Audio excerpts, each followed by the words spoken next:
Let's welcome back to the show. It's been ages, really. It's been too long.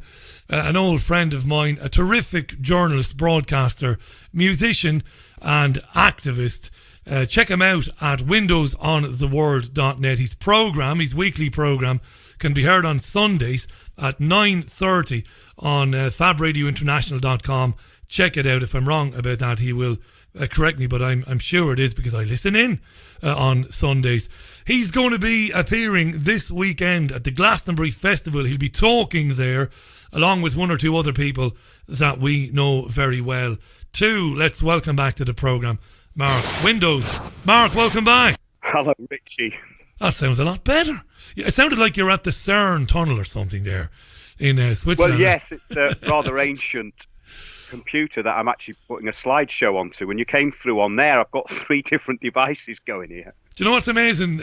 Because your show is brilliantly produced and sounds flawless and sounds very, very modern and sounds very commercial, as it should do. And that's not a dirty word.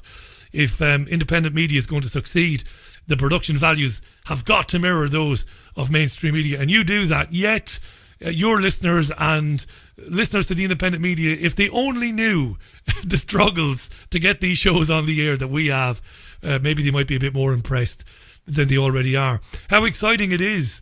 By the way, welcome back. Great to have you back. Glastonbury this weekend with people that I know very well, through you, of course, and others. Tell us about Glastonbury. What's going on? Well, on Saturday the 16th, we're going to call the actual overall day the bigger picture. And really, it's a culmination of the work I've been doing over the years, putting everything together. In other words, where everything's actually coming from. We're being forced into this sort of consensus reality, and most people are aware of it now. Now, what we're going to do is go into where this came from and where it's going and what we are inside it and actually what we can do about it. So it ties in to a global action plan. And that global action plan came out of the Rio Earth Summit in 1992. Now, we have talked about this a lot. It's called Agenda 21, rebranded Agenda 2030. Now, we did some talks last year at a festival. Myself, Piers Corbyn, and a lady called Sandy Adams. And Sandy has an amazing venue in Glastonbury called the King Arthur Pub. And we decided that we would put on a day with myself, her and Piers, because at the Sunrise Festival last year, we did slots which were all on the same day. And we thought we should put the whole thing together as a little road show. So this is the first one. So basically, the bigger picture of what is happening and the stuff that we talk about incessantly. I've been working on this for years, as you know, Rich. Yeah. And as we all have, looking at what is it really all about. And I've come to conclusions through the research I've been doing as to where it's come from and where it's going and where we are. And I'd like to share that with people because at the moment, the stuff that I cover is often in a very similar vein. In other words, we're talking about this kind of constructed consensus fake reality. And a few years ago, a paper came out of the British Psychological Association. It was called Beyond a Post-Truth World. And this has now become common parlance.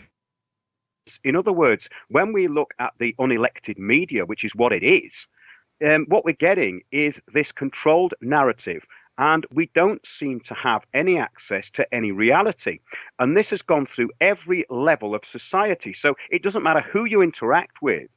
People are now reacting in a way where sort of critical thinking has been removed from everything. And I know you come up against this a lot, don't you? Oh, there's no doubt about it, yeah. I mean, I'm fascinated by people like you who do the work, you know, activists and researchers. I basically speak to people like you, which is not to do down what it is that programs like this do, but I get my information from people like you and others, and then I have a look at it and I cross-check it and I check it against evidence that I can find, and you know, invariably I find that you're on the money. And it's amazing you're talking about Agenda 2130, and what a fascinating experience that will be for you and Piers and Sandy, I think you mentioned on Saturday at the weekend, speaking to people and trying to get them And I know the way you do what you do, it's very, very collaborative and cooperative. It's very, what's the word I'm looking for here? It's very much engaging. Yes. It brings people in. So you're asking people to consider that much of this lunacy that you see in BBC News bulletins or Sky News is actually connected. It isn't unconnected. So one story is followed by another, is followed by another. They look like they're different stories, but in fact they are connected to an agenda that is proceeding at a rate of knots, Mark, but yet most people, including myself, Absolutely. can't see it, right? Have we lost Mark there? I hope we haven't. Are you there, Mark? The gremlins, eh? Gremlins in the works. Shall we give him a second to come back in there? I'll tell you what we'll do. We'll very quickly disconnect and we'll reconnect. The more conspiratorial minded of our listeners, when stuff like that happens, they think, oh, there's somebody trying to interfere. It isn't the case. Mark said himself, he's had computers as old as Moses. I don't think he quite put it like that, but when you're dealing, there you go. You're back in the room. Yeah, sorry about that. I lost you there. You were cut off in your prime. We were just talking about how you're connecting, stories that appear to be unconnected. They're not unconnected. They are, in fact, part of an agenda that is proceeding at a rate of knots. It's a huge challenge what you're doing. Well, it is, and the thing is that what we're being forced into this consensus reality, where basically we are being given this narrative which is totally unreality. And I started looking at where all this was coming from, and it actually really goes into the psychological subversion of society. And when we look at these people like Huxley and Orwell, and we look at stuff like Brave New World, well, these people did have a little bit of an insight into what was going to happen. And we know that. We don't have to go too much into all that because that's another subject within itself. But what I've been trying to do is get things simplified so that they can be simply understood. And once you start looking at this stuff, I think a great help with me for all this was when I started looking into the system of law, the ancient system of law. It's a very good starting point as to how things are being controlled and where we are in the system. Because with all this new consensus reality and this Agenda 21, Agenda 2030, the controlling of the narrative at every single level, it's all done by, what could you say about it? It's kind of, it's enforced on people, but they're given the illusion of choice. And this is exactly what happens at a local level. For instance, I was with Piers last week. We went to the Alton Estate Regeneration Consultation, which is a load of boards showing you that people are going to be basically forced out of council flats and the lucky ones will get rehoused by the main road. Wow. But why, Mark? Why are they doing? Why are they doing? This is really good now. I want to stay with this for a minute. Why are they forcing people? Obviously, this is a desirable area, right? And they want to force people who rent houses from the state, affordable houses. They want to get them out. Why? Explain how they do that. How do they do that? Well, part of this agenda, this is interesting actually, Richie, because when I walked in there, I had a little recorder, which, people who record people in the street, you'll see the BBC using them even. And basically, I had this recorder going as soon as I walked in because there was a fella there called Robin, and he's been on Windows on the World a few times before all this Alton regeneration really started, but he was there at the beginning and he knows how it works broadly. And this is the thing, that this is a global action plan implemented locally. It's called the Urbanization Agenda, and what the actual goal of this is to get everybody living in cities. By 2050, they want 70% of the world's population living in cities. Now, that sounds absolutely unbelievable, but if you look at the way London's been re-engineered into high density, people are being forced into cities, and we can get to that a bit later. But I walked into this meeting, I started to record. Robin was talking to the PR lady. There's a PR lady from Woodrow, which is the the company that's running the actual regeneration. So there was people from the council there, council employees and councillors. Councillors were there too.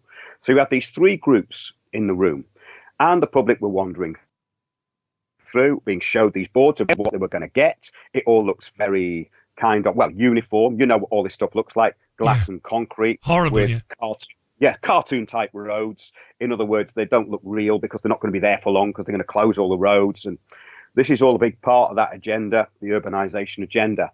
It's basically walk, cycle, enjoy. Oh, where are cars? Oh, weren't they from the last century? We don't talk about them anymore. That's the way it's going, because you've got people now who they actually don't even speak about cars. It's almost as though cars have never existed. So they go, well, it's walking and cycling. We just lost Mark again momentarily there. It's a shame his connection. Very strange. Mark, we're just losing you. I've had an idea. I'm going to call you back on the mobile. We're just losing you. Is that okay? Oh yeah, sure. Yeah, because this is hugely important. It's too important, this. So I'm going to do it live now. This is not very professional, but because time is against us, I'm going to do it live. First of all, I need to get his mobile number from my phone, which I have now. And I'll do that, and I'll talk to you while I'm doing it. Who said that men can't multitask, eh? I'll tell you. I'll give you who began it, is what I'll do. Let me just get my phone. Bring my phone a bit closer. Okay, let's dial in the number. And then number 2. And yeah, lovely. And then carry the 3. Right, have I done that wrong now? I'm dialing up Mark, so just give me a minute, bear with me. And I'm looking at it while I'm doing it. Yes. Lovely. And I think this might be the one. This will be hilarious now. I'll get the wrong person. Let's see, do we get Mark there? Mark Windows. This is very important stuff here. Agenda 21 and Agenda 30 by 2050, getting everybody into cities. We're back. Hi, Richie. We're back. Right, sorry about that. Now, 2050, getting people into super cities, getting rid of cars. This is part of Agenda 21 2030. I'm not putting you on the spot at all, because I believe this to be absolutely true. Can we direct people to documentation, text that actually shows they want to do this? Go ahead. Yeah, there's a conference that's held every 2 years, and it's called... It's part of this urbanization agenda. It's called Habitat. And basically all they're talking about now is walkable cities. And let's just go back to what we were talking about. This is a great example, Richie. The alternate state regeneration. We've seen many of these in London. I've been covering them with Piers Corbyn, and they're all done in the same way. It's a template that's rolled out everywhere. If it's a template that's rolled out everywhere, surely that means there's a bigger scheme behind it. So the idea is that you've got this global agenda being enacted locally. Now, I'm going to read something from Agenda 21, and this is a quote from the original Agenda 21 document. Brilliant. It says, each local authority should enter into a dialogue with its citizens. Now, that's interesting, isn't it? Because we had all these groups set up about 2010, like locality, intentionality, Power to Change, which is an umbrella organisation. That's one that's used a lot now. Unlimited, and they're all sort of NGOs, and they recruit people into this agenda of sustainability. And that's where it all started to come together for me, because I couldn't understand why people were all spouting the same thing. And you've got this kind of consensus that goes on, and you think, well, they don't seem to be able to think for themselves. It's because they're being trained into this system. And the system is actually quite intolerant. It's intolerant in the respect that they say that nobody will be left behind. What they actually mean by this is that you will not be able to exist outside of it. So what you have to do is you have to look at what the actual intentions are underneath what is said in this fluffy sort of language, which is, it's a form of kind of childlike legalese. In other words, if you're not trained into it, you think, oh, that sounds good. Yeah. But so it carries on. Local organizations and private enterprises, each local authority should enter into a dialogue with citizens, local organisations and private enterprises to formulate a local Agenda 21 through consultation and consensus building. Now, there you go, you see, consensus building. I keep saying that word because it's a fake reality. Now, I learned about this several years ago, and I'll get into that in a bit, because most people will be able to resonate with what I'm saying. But local authorities would learn from citizens and from local civic community businesses and industrial organisations, that's the corporate side of it, and acquire the information needed for formulating the best strategies. So there you have it. You have consultations through consensus building, which is not a consultation. No, it's not. Into local authorities. They would learn from citizens. What they mean by that is engage with stakeholders, right? Now, if you see this, you'll see the word stakeholders is used everywhere in this plan. And what it is, they have their chosen people. So when they say this is inclusive, it's an absolute lie. It's ringers, Mark. These are ringers, these people. Sorry? These stakeholders are effectively ringers. They are ringers, what we would call ringers. Pre-chosen people that are basically there to help move this along, to help build this consensus you're talking about. That's right. The Soviet defector, Yuri Bezmenov, because this is actually a new form of communism, this system. They call it communitarianism. People argue over the detail of what it is. They argue, communitarianism isn't communism. Well, it's a new form of consensus reality. It is communism. And the Soviets and the Soviet defectors like Yuri Bezmenov describe these people as useful idiots. And useful idiots are put into every key position in society. And I can say that with some confidence because my interactions with them over the last couple of years in councils, the police, and local authorities, government bodies, etc., NGOs, you are up against a certain type of mentality. And that mentality is very, very arrogant. They make a lot of assumptions, and they are looking for chinks in what you're saying to try and shut you down. So when they say local engagement, what they mean is that there are already groups and organizations set up which are part of this spider's web of basically subversion in your local neighborhood. Now, people go, I haven't got anything like that around here. Well, have a look. Because when you get involved in anything locally now, you'll start seeing this cropping up. And basically, these sustainable development plans are well underway. I came on to your show, I think, last year and talked about what happened in a borough that I used to live in called Waltham Forest. Yeah, that's right. And since then, we've had quite a lot of things happen. Now, this is an example. Maybe I've kind of gone a bit all over the place here because we're talking about the bigger picture. No, it's good. It's good. Mark, these useful idiots. How much how much do they know about what's going on?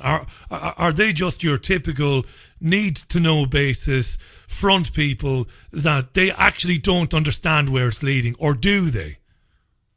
I don't think so, because when I've engaged with these people, they don't. And it doesn't matter whether it's in the police or the local council. What we seem to have is no resolution. In other words, if you want something done, it won't be resolved. And you'll be put through a chain of gatekeepers and end up quarantined if you have a complaint with anything or an observation. However, when we went to this meeting, this Alton regeneration thing, I should finish that story because it's quite important, Richie, that I was recording somebody and the lady from the PR company. And this fellow was called Robin, all about the regeneration. So the lady saw I was recording. She didn't mind. I carried on recording. Piers Corbyn was there giving out leaflets, which were totally against what was going on. Basically, he was saying, they want you out, they want your property, they're going to kill you. Fantastic. Blunt stuff. Good man. Yes. So I was talking to Piers, and a fellow from the council walks up. And he said, we don't want you recording here. I said, it's a public meeting, isn't it? And he said, yes, it's a public meeting. I said, and these are the public, aren't they? And he said, yes. And he said, but we can't have you recording, and I don't want to be recorded. I said, well, go away then, because this is a public meeting, and we have every right to record in here. These people have consented to be recorded. And he wouldn't have it. He was of the opinion that he was of the opinion that his opinion in the matter was the only opinion. So he couldn't understand why we weren't taking any notice of what he said. So a little while later, a young woman walks up, and I started talking about the bigger picture. I said, of course, this all comes out of the Habitat conferences, which are held every 2 years, and it came out of Agenda 21. And it's an urbanization program to get people living in high-density apartments in cities. And it's been going on since Rio in 1992 when it all came in. I went over the background of what this agenda is, and she was of the opinion that if she hadn't heard about it, then how could it possibly happen? And this is the interesting thing. So these people, who we could call useful idiots, do not know, where this actually came from. They think it's something local. They don't put it together with global. And they think it's good. And that's, yes. Yeah, they think it's good, right? Yes. Yeah. But the thing is that what was very funny about the whole thing was that she started waffling on for a bit, and then I turned the recorder on to record someone else, and she goes, I don't want you recording. I said, well, she said, oh, you didn't record me when I was talking earlier on, and now you want to record. I said, no, I'm recording this fella. She said, but he hasn't consented to be recorded. She got a huge thing about this, right? And it was ridiculously over the top. And then we went to record somebody else, and another person from the council told us to stop recording. At this point, this woman who I was talking about, she's a councillor, and she got up on stage with the fellow who'd first been talking to the council people. She said, ladies and gentlemen, there's someone recording in this room. They're recording people without their consent. And I said, that's not true. Everybody I've recorded has given consent, and I'm doing this for a radio show. And this is a public consultation. They hated it. But this is a kind of example. And when I got back, I followed this councillor on Twitter, and I was blocked immediately. And she'd already threatened me that she was a lawyer and all this kind of... It was totally neurotic. Madness, and yeah. Yeah. But this is the kind of mentality I'm talking about. It's a kind of intolerance. And this is a big part of what is being rolled out. If people in this country have to engage with any form of authority, assumed authority, they will know exactly what I mean. And when I've looked into it, and this is what the talk's about really, Richie, is that I looked into the old Soviet system and the way it's described by people like General Konstantin Petrov, and the insights that he had into this whole agenda gave me a eureka moment, because I couldn't understand how this had been rolled out so quickly. In other words, let's look at the rollout of Agenda 21 in Waltham Forest, right, which is where I used to live. They closed 70 roads off with no public consultation. They have now closed nearly all the roads in the borough. There is high-density, high housing going up everywhere, and there's a tower block that's going to be built by the station that's higher than Centre Point, and this has happened within 3 years. So that place has not changed since I was there in 1990. In 3 years, it's been re-engineered into something that looks like an open concentration camp. Now, 3 years. Does that happen? How does that happen? Yes. And you know, I was driving down Trinity Way, Manchester this morning. I had to get a little bit of, I had to get a cable. Maplin's is gone, like every other high street shop that's about to be gone, wiped out of existence. That's right. So I had to go to another store to get a cable. Anyway, coming back Trinity Way, coming down Cheetham Hill, along Trinity Way towards the Ring Road, it's the same here, Mark. It's this Judge Dredd type. You know, you remember? I'm sure you remember Judge Dredd from the Mirror newspaper, or if you bought the comics. This is this mad world. It's like that Bruce Willis film, which I can never remember the name of. This is the world we're heading into. It's happening in front of people's eyes, this agenda. And these regeneration programs, and they use words like regeneration, sustainability, because they're wonderfully benign words, aren't they? They sound lovely. They sound lovely, clean, squeaky clean words. Who could be against sustainability or regeneration? But what it represents really is a dystopian future with these super cities that you've been talking about for ages. And this is going ahead on Saturday, this talk. If anybody's listening to this that can get there, Mark, where do they need to go? Remind them. The King Arthur pub in Glastonbury. If you go to windowsontheworld.net, it's all on the facing homepage there, all the details. I've given you a bit of the background of what I'm going to talk about, but I'll talk. Sandy Adams is very good on Agenda 21 because she was around at the time of the Somerset levels. She saw how things were being controlled locally. She's got a unique insight into that. And basically, what I'm doing is paving the way with my talk and giving this broad overview of how this whole thing fits together and what we are within the system. And it's quite profound stuff, really. And then Sandy's going to take over. And she's going to go through until Piers takes over. And Piers will talk about how the global warming or climate change agenda was created to enforce all this, because that's where it came from. It was originally an environmental program. And the UN, in their own words, I have the quotes, stated that this was not an environmental program. So in other words, Agenda 21 came out of the Rio Earth Summit in 1992, and it was all about us using too many resources, and we needed to look after the planet because there was going to be this Armageddon. There's always has got to be an Armageddon, because basically it's a religion. So the climate change agenda was promoted as a religion, and it's called an apocalypse, as Al Gore keeps trying to remind us. And basically, we have all these people who've gone through the education system and been trained into this. So we have now people who are completely intolerant. You're called a climate change denier. Well, how can you Madness. Deny that the climate changes? And there's even talk that, well, there's been talk for a long time that they want to outlaw denial of that. That's a lovely segue. Mark windowsontheworld.net. Mark is going to stay with me, and I'm going to ask you, Mark, to do me a favour.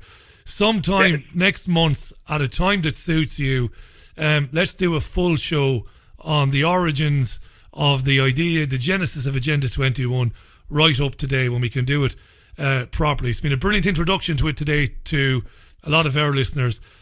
With your consent, we'll do that in a month or so. That, Richie, Let's do it, and we'll have loads and loads of time. Go and see Mark on Saturday. Before we finish tonight, we'll give you more details on that. Mark's going to stay with us. I'm going to take a 60-second ad break, and I'm going to add Alison Chablow to the call, a friend of Mark's and a lady I've gotten to know in recent times because of her battles with groups like the Campaign Against Anti-Semitism and the Crown Prosecution Service. So Mark's going to stay there. Thanks for that, Mark. He's going to chat with Alison as well. 60 seconds back then with Mark and Alison Chablow, whose sentencing hearing is tomorrow.